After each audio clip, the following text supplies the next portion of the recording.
afternoon. I have a confession to make, everyone. I am not a math person. And so, although I know how to balance my checkbook, I would much rather prefer to pretend that it doesn't exist at all. And while I heard that maybe the Fed is going to be raising interest rates this year for the first time in almost a decade, I'd be hard-pressed to explain to you why exactly that's important and what's the big deal. Because as my parents, who are both computer engineers, say, I'm a soft sciences person. And I don't think I'm alone. If you go to public policy, international relations, or human rights classrooms all around this country, you're going to find thousands of people just like me. We believe in progressive values, in social justice, and in human rights. We want to work on storytelling and on building movements. And so while we kind of empirically get why things like big data analytics or econometrics are important, we definitely don't want to be the people getting in the weeds on that kind of stuff. And so I might be an extreme case, but it's not an exaggeration to say that I have actively avoided learning about this world. I've cultivated an almost embarrassing level of ignorance about business, trade, and finance. For the idealist in me, all of that stuff seems so transactional and mercenary. And so when I was in law school, I gleefully avoided my classes on corporations and on contracts and instead dove right into analyzing the legal definition of genocide or how you prosecute sexual and gender-based violence in contexts of conflict and mass atrocities. But what I've found in the past couple years after becoming a practicing human rights lawyer is that that carefully cultivated, blissful ignorance that I had was a really big mistake. And in fact, by choosing not to be aware of these economic dynamics, I was keeping myself out of really important conversations. Now, researchers in contexts as varied as Afghanistan and South Sudan, where I work, have come to the conclusion that endemic and systemic corruption is actually at least partially, if not largely, responsible for mass atrocities and human rights abuses in many conflict-affected situations. And so when human rights activists and human rights practitioners like me choose to be ignorant of those same economic dynamics and considerations, we're not able to actually affect change. And instead, our rights-based discourse remains in an echo chamber. We all talk to each other, we all agree with each other, we think things are terrible, but we're not necessarily making an impact. And so this brings me to my first big idea. In order to be more impactful, as human rights advocates, as people who care deeply about the rights of others, whether they're next door or halfway around the world, we need a new discourse. We need a new vocabulary. When I mentioned to you that I'm an international human rights lawyer, someone who focuses on Sudan and South Sudan, you might have expected me to tell you stories. And I can. I can tell you about the young refugee boy we met for whom aerial bombardment has become such a daily reality that when he's looking around for a toy, he looks at the red earth beneath him, takes it together, and sculpted a working model of a fighter jet, complete with a little flap that allows him to drop bombs on a little model village below that his sister made.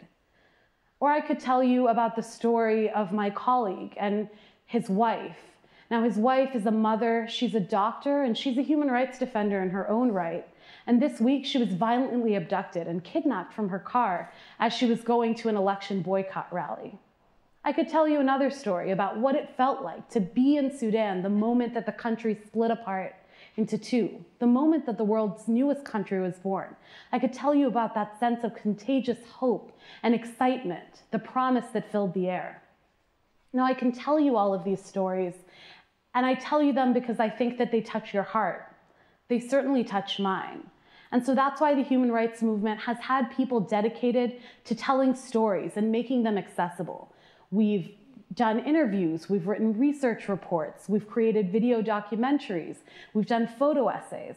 In one particularly innovative initiative, I spent a couple years using satellite imagery to take real-time evidence of atrocity crimes happening in Darfur and in Sudan's Nuba Mountains, hoping to raise awareness, hoping to ring alarm bells. But the reality is that Kim Kardashian's recent visit to Armenia has generated far more headlines about genocide than all of those past reports that I mentioned, like combined together. That's just the reality. And so while I don't doubt Kim's ability to break the internet, if we really want to make a difference in the world, we need to be a bit more creative. We need to rethink our tactics, because sharing stories is not enough. Caring is not enough. Bearing witness to atrocities is not enough. Sending humanitarian aid or dispatching peacekeepers in complicated contexts like the one that I work on are just simply not enough. Quite frankly, having the moral high ground alone isn't enough for us. And so what does this new vocabulary mean?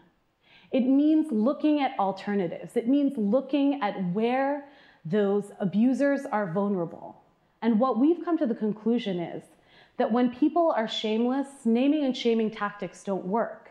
And if you look at corporate boards who are sworn and avowed to protect their shareholders and investors' value, then you can't convince them with moral imperatives or with outrage. You need to convince them by arguing about something that they care about too, their bottom line. And so this new discourse, this new vocabulary for human rights needs to rely a lot more on things like reputational risk, on due diligence, on knowing your customers, on being sure that you don't want to be in any way tangentially related to these atrocity crimes and abuses that are happening far away. Which brings me to my next big idea. Okay, so we have a new vocabulary, but along with that vocabulary, we need a new toolkit. So we found that simply raising awareness about abuses and documenting them isn't enough to effectuate change. So what is? Well, when I look at the foreign policy landscape, there's a lot of complexity and definitely not many simple answers. But one thing that I've observed our government and other governments turning to over and over and over again is financial crimes enforcement. Whether it's Ukraine or Syria or North Korea, whether it's the war on drugs or the war on cybercrime, there are a couple of tools that keep coming up. One of them is sanctions. The other is kleptocracy prosecutions. That's going after the assets of corrupt officials, people who've stolen from their own people. And the final one is following the money, whether you do it through anti-money laundering efforts or you do it through transnational criminal network prosecutions. Following the money has become the critical element of our national security responses. And this isn't something new.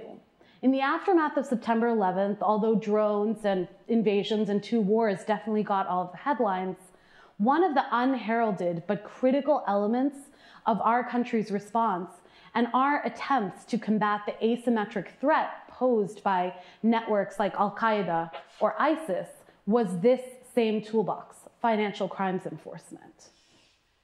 And that toolbox has been incredibly successful at shutting down terrorists' access to finances, those same finances that allow them to buy weapons and those same finances that allow them to profit.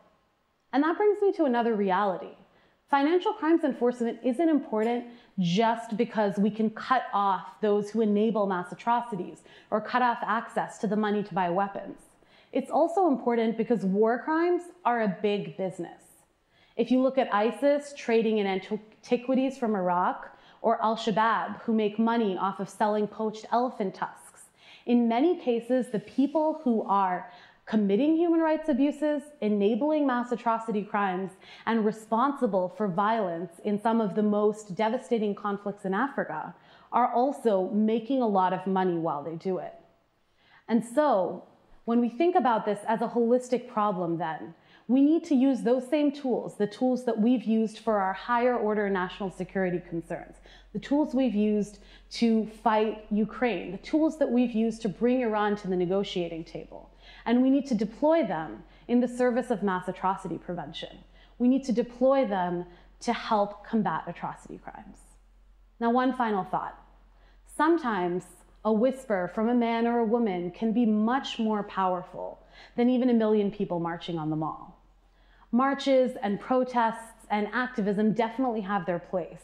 They can help shift the narrative and they can help shock policymakers into action. But in some cases, whispers can be incredibly effective too. Now, recently I've been reading a very interesting book by a former Treasury Department official, someone who was at the forefront of America's financial warfare against Iran, against North Korea, against terrorists in places like Thailand, Somalia, and Malaysia. And in his book, one of the things that this official, Juan Zarate, mentions is that a key element of this strategy was not just putting sanctions on the books, it was also convincing banks to enforce them. And so Stuart Levy, who was the Undersecretary for Terrorism and Financial Intelligence, went from boardroom to boardroom, from bank CEO to multinational corporation executive, to convince them specifically about the importance of enforcing sanctions on Iran. And we know that this worked. Iran and Iranian negotiators were in Switzerland, and sanctions were a big reason that they were at the table there. Sanctions were a big reason that they were willing to make some concessions. Now, this same playbook can and should be applied to the mass atrocity prevention movement as well. So what does all that mean? Well, first, we need a new vocabulary as human rights activists. It's not enough just to talk to ourselves. We need to talk to others who have other imperatives. We also need a new toolbox. Now, we don't have to create these tools ourselves. They already exist. So it's just a question of those in the atrocity prevention movement taking those tools and using them for our agenda as well. And those tools are everything from tracing the assets of people who've stolen from their countries, like in South Sudan, or cutting off the poaching and trafficking of ivory, or, as you'll hear later, an issue that Global Witness has been very important in, which is unmasking anonymous corporations, letting us know where money is hidden in shell companies and in offshore bank accounts around the world. All of these tools are important not just for national security reasons, but also for atrocity prevention. So one final thought. As I started out this speech, I said that I didn't want anything to do with this world of finance or trade or business, and now I'm talking to you about how banks are in many ways part of the solution. And so that goes to another truth that I learned, which is that although I called this speech How Atrocity Crimes Shouldn't Pay, because atrocity crimes really shouldn't pay, and people shouldn't be able to make money off of these things, I could have also named it How I Learned to Stop Worrying and Love Finance. Because after all, next week I'm celebrating my first wedding anniversary, and I'm married to a man who happens to be an investment banker and told me about a lot of this stuff. Thank you.